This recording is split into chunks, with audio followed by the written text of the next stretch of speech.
interesting stuff. But can't you talk a bit more about your personal stuff?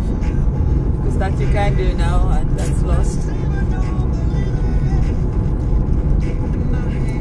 Alright, well, you guys want to know about some personal stuff. Picture walking into a Stanford Research Institute room after electroshock therapy, and you walk into a surreal room with a couple dozen kids watching TV all together in a big room. But what was odd about the picture was it wasn't the fact that the kids were mesmerized at watching the TV together, but what was the extra weird thing is that every one of the kids had an EEG wiring harness, and in those days it was a very coarse leather helmet with holes in it, and what they would do is they would take little pieces of sandpaper and sand your skull so they could get this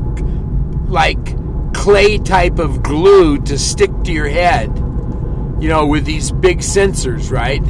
So all of these kids had these like 12, 13 wires coming off of their leather helmets, all bundled up into this big cord hanging from the top of their head, hooked to a Hewlett-Packard machine. And everything I've learned is Hewlett-Packard was hip deep in all of this, because from the get-go of the MK Ultra research on the American continent, and you have to also realize that the MK Ultra research was a continuation of what Stanford was paying for in Auschwitz by Dr. Mengele.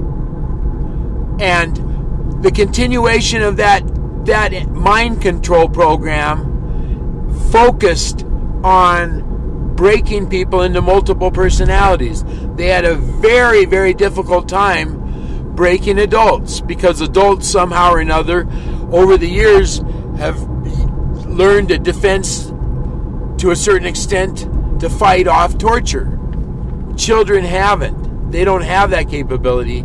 So Stanford found out how vastly easier it is to break somebody into multiple personalities in order to instill that personality they just created with the skills and assets that they need in whatever they want that person to do. So I walked into that room, and that room full of kids was mesmerized by that TV show. The only problem was the TV show was nothing but static.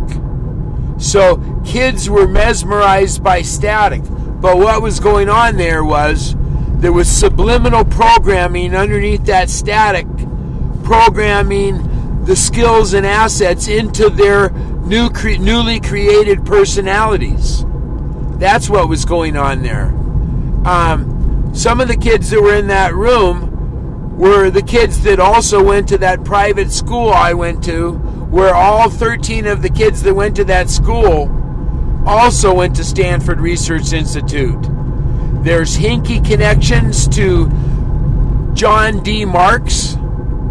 John D. Marks is famous for opening up front companies for the CIA to do their dastardly work undercover. I see his fingerprints all over a place that's called Brookdale Lodge. Interestingly enough, that's where my mother worked.